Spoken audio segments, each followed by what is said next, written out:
రకాలుగా సపోర్ట్ ఉంటా అని చెప్పేసి ఆలోచించిన వ్యక్తిగా మళ్ళీ మనమే వస్తాం, కాలనీలు డెవలప్మెంట్ చేస్తాం, మహిళల పరంగా ఇండ్లు కూడా వాళ్ళకి అప్పచెప్దామని చెప్పేసి ఆలోచనలో ఉన్నప్పుడు సడన్గా ఏం జరిగిందో తెలీదు. ఎందుకంటే ఇది ఈవీఎంల ఫాల్టో లేకపోతే ఏం జరిగిందో తెలియదు, కానీ జగన్మోహన్ రెడ్డికి మాత్రం 40% ఓట్లు వచ్చాయి.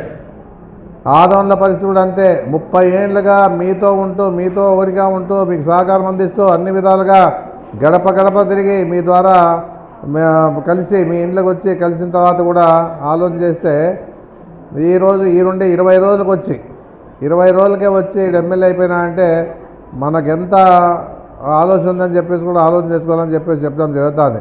మనమేం ఎవరిని మోసం చేయలే, ఎవరిని తినలే. ఏదున్నా కూడా ప్రచారాలు చేశారు. టీడీపీ వాళ్ళు బాగా ప్రచారాలు చేసుకొని ఎమ్మెల్యే గారు కబ్జాలు చేస్తారని చెప్పేసి, ఎమ్మెల్యే వాళ్ళ అంశాలంతా కబ్జాలు చేస్తామని చెప్పేసి, ఎక్కడ కబ్జా చేసాం, ఎవరిది చేసాం, ఎవరిది తిన్నాం, ఎవరైనా ఒక్కరైనా వచ్చి మా ముందుకు రాండి అంటే ఎవరు రాలే. ఏదున్నా కూడా అబద్ధాలతో అధికారంలోకి రావాలని చెప్పేసి ఉద్దేశంతోనే కూటమి అంటే బీజేపీ, తెలుగుదేశం, జనసేన పార్టీలు కలిసి ఈరోజు మా ఒక్కరి మీద పోటీ చేశారు. కాబట్టి ఏదో రకంగా మళ్ళీ ఏం జరిగిపోయినా ఈరోజు విజయం వాళ్ళకి ఇచ్చినారు, తప్పులే.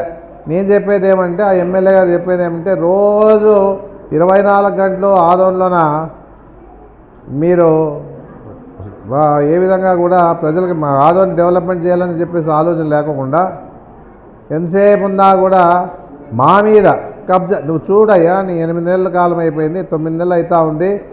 ఏదున్నా కూడా ఎక్కడైనా కానీ పొరపాటు జరిగినాయని చూసుకొని నిజంగా రుజువుతో చూపి ప్రజలు నమ్ముతారు. కానీ 24 గంటలు పోయి 352 సర్వే నమ్మంటావు, 444 నంబర్ అంటావు, ఏదో మాకు సంబంధం లేనివన్నీ చెప్తా ఉన్నావు అని చెప్పేసి కూడా ప్రజలు తెలుసు. ఎందుకంటే నువ్వు వచ్చినాక ఏం జరిగిందంటే, ఎమ్మెల్యే గారు వచ్చినాక ఆదోనికి ఎమ్మెల్యే గారు నిన్ను సరే మార్పు కోరినారు, మార్పులో వచ్చాం, సంతోషపడతా ఉన్నాం, మేము కూడా అభినందిస్తూ ఉన్నాం.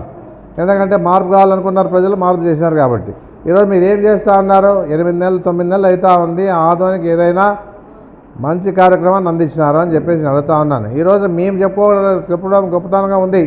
మెడికల్ కాలేజ్ తెచ్చాం, బైపాస్ రోడ్ తెచ్చాం, డిగ్రీ కాలేజ్ తీసుకొచ్చాం, ఏదున్నా అన్ని విధాలుగా వాళ్ళలో డెవలప్మెంట్ చేసాం. ఏ విధంగా కూడా మీకు సపోర్ట్గా నిలబడినామని చెప్పేసి కూడా మీ అందరూ కూడా నేను చెప్పడం జరుగుతూ ఉంటాను. ఏదున్నా కూడా నేను ఒకటే చెప్తా ఉన్నాను, మీరు మీ సొంతంగా ఆలోచించుకోవాలా. ఏదున్నా కూడా మీరు మీ ఆలోచనతో ముందు పోతే ఏదైనా అభివృద్ధిలోకి వస్తారు. కానీ ఎవరో చెప్పింది ఆ రోజు ఏదో సహకారం ఇస్తే దాని ద్వారా ఓటేసేది కాకుండా ఎవరైతే పని జరుగుతూ ఉన్నారో ఏ విధంగా రాష్ట్రం అభివృద్ధిలోకి వస్తూ ఉందని చెప్పేసి ఆలోచించుకోవాలని చెప్పేసి కూడా నేను చెప్పడం జరుగుతాను తల్లి. ఏదున్నా మీ అందరి సహకారం తోడు ఉండాలని చెప్పేసి వైఎస్ఆర్ పార్టీకి మహిళా అధ్యక్షురాలుగా ఆయన కూడా సపోర్ట్ చేస్తూ మీరు రాజకీయంగా ఎదగాలని చెప్పేసి మనస్ఫూర్తిగా నేను కోరుకుంటూ, ఎందుకంటే ఇద్దరే మాట్లాడతారు. ఇంకా శశికళ గారు జిల్లా మన శ్రీదేవం గారు మాట్లాడతారు, శశికళ గారు మాట్లాడతారు, లేకపోతే మన శ్వేత గారు మాట్లాడతారు, ముగ్గురు మాట్లాడతారమ్మా.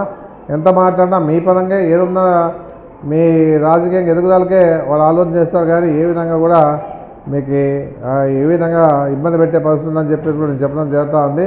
ఏదున్నా ఈరోజు ఈ అవకాశం ద్వారా మీతో కలవడానికి అవకాశం వచ్చింది. ప్రత్యేకంగా మీ అందరికి ధన్యవాదాలు తెలియజేస్తున్నాను. బాగా ఆలోచన చేసుకోండి. ఈ ఎమ్మెల్యే వచ్చినాక ఆదోన్లో ఆధార్ కార్డు మార్చి కబ్జా చేయాలని చెప్పేసి ఒకటి చూపించినాడు. మార్పు కావాలనుకున్నారు, మార్పు చూపించినాడు. రెండోది ఆదోన్లో 6 ఎకరాలు ఒకటి లింగాయతలది స్థలం ఉంటే వాళ్ళది బతికున్నవాడిని చంపి ఆ కులానికి సంబంధించిన వాడు కాకపోయినా ఆ 6 ఎకరాలని కబ్జా చేసిన ప్రయత్నం చేసి దొరికిపోయిన పరిస్థితి సంఘటన ఆదోన్లో ఉంది. ఇవన్నీ కూడా ఈరోజు మార్పు చేస్తాను అంటే ఏ విధంగా కూడా ఆలోచన చేసుకోమని చెప్పేసి చెప్పడం జరుగుతూ ఉంది. ఆధార్ కార్డు మార్చి చేసేది ఒకటి, తర్వాత ఏ విధంగా కూడా కబ్జా చేయాల భూములని చెప్పేసి ఆలోచన చేసే పరిస్థితిలో ఉన్నారని చెప్పేసి కూడా చెప్పడం జరుగుతాను తల్లి. ఏదున్నా మీ అందరికీ కూడా ఆలోచించుకునే శక్తి మీకుంది. కాబట్టి మీ బలం మీకే తెలీదు, హనుమంతుని బలం హనుమంతుకి తెలియదు అంటే మీ బలం మీకు తెలియదు. కాబట్టి ఇలాంటి అన్యాయంగా అక్రమాలు చేస్తూ ఉన్న వాళ్ళని మనం చూస్తూ ఊరుకోవాలని చెప్పేసి మీ అందరూ కూడా తెలియజేస్తూ సెలవు తీసుకుంటున్నాను. నమస్కారం. చూసాం ఆ రోజుల్లో చంద్రబాబు నాయుడు ఏం చేసినాడంటే మహిళలు రుణమాఫీ చేస్తా అన్నాడు, రైతులు రుణమాఫీ చేస్తున్న పరిస్థితి ఆ రోజుల్లో ఉన్నా ఆయన అధికారంలోకి వచ్చినాక మర్చిపోయినాడు. మళ్ళీ ఏం చేశాడంటే జగన్మోహన్ రెడ్డి పరిపాలన చూసి అన్ని విధాలుగా మహిళలకి అన్ని అందిస్తానని చెప్పేసి ఉద్దేశంతోనో ఏదో రకంగా మభ్యపెట్టాలని చెప్పేసి ఉద్దేశంతో ఆయన 2024 అధికారంలోకి రావాలని చెప్పేసి ఆయన అన్ని రకాలుగా సూపర్ 6 అని పెట్టినాడు. మహిళలకి బస్సు ఉచితం ఇస్తాను, 3 సిలిండర్ ఫ్రీ ఇస్తాను, 18 ఏళ్ళకే అంటే 45 ఏళ్ళకి మనం 18 వేలు ఇస్తామంటే ఈయన 18 ఏళ్ళకే 18 వేలు ఇస్తాను, ఎంతమంది ఉంటే అంతమంది అని చెప్పేసి. అదే కాకుండా మన అమ్మఒడి కూడా అందరికి ఇస్తా అని చెప్పేసి, తర్వాత 50 ఏళ్ళకే పెన్షన్ ఇస్తా అని చెప్పేసి, రైతులకి కూడా 20,000 ఆర్థికంగా సాయం అందిస్తా అని చెప్పేసి ఈ విధంగా అబద్ధాలు చెప్పి అధికారంలో వచ్చిన పరిస్థితి ఉంది. అదే కాకుండా నిరుద్యోగులు కూడా 3,000 రూపాయలు ఇస్తా అని చెప్పేసి ఎంతమంది ఉన్నా ఈ విధంగా అబద్ధాలు చెప్పి అధికారంలోకి వచ్చాడు. మళ్ళీ ఇలాంటి వాళ్ళని నమ్మతారా నమ్మలేదా అని చెప్పేసి ఆలోచించే పరిస్థితి కూడా మీరు లేరు. ఎందుకంటే ఏదో వస్తుంది కదా, మా కుటుంబానికి ఏదైనా ఆర్థికంగా వస్తా అని చెప్పేసి ఆలోచన చేశారే కానీ ఆయన ఇస్తాడా లేదా అని చెప్పేసి ఆలోచించే పరిస్థితి చేయలే. ఎందుకంటే గతంలో కూడా ఆయన ఇవ్వలే, ఈసారి కూడా మీ అందరు తెలుసు ఏ విధంగా కూడా సహకారం ఇవ్వని పరిస్థితి. అదే జగన్మోహన్ రెడ్డి గారు పేద మహిళల పరంగా, పేద కుటుంబాల పరంగా చదువుకోవాలి ఆ ఇంట్లో అని చెప్పేసి అన్ని విధాలుగా అమ్మఒడి కార్యక్రమాన్ని పెట్టి ప్రతి పిల్లవాళ్ళు కూడా ఆర్థికంగా సాయం అందించి అది కూడా అమ్మ అకౌంట్లో డబ్బులు వేసి ఆర్థికంగా నిలబెట్టడం చెప్పిందని చెప్పేసి కూడా నేను చెప్పడం జరుగుతూ ఉంది తల్లి.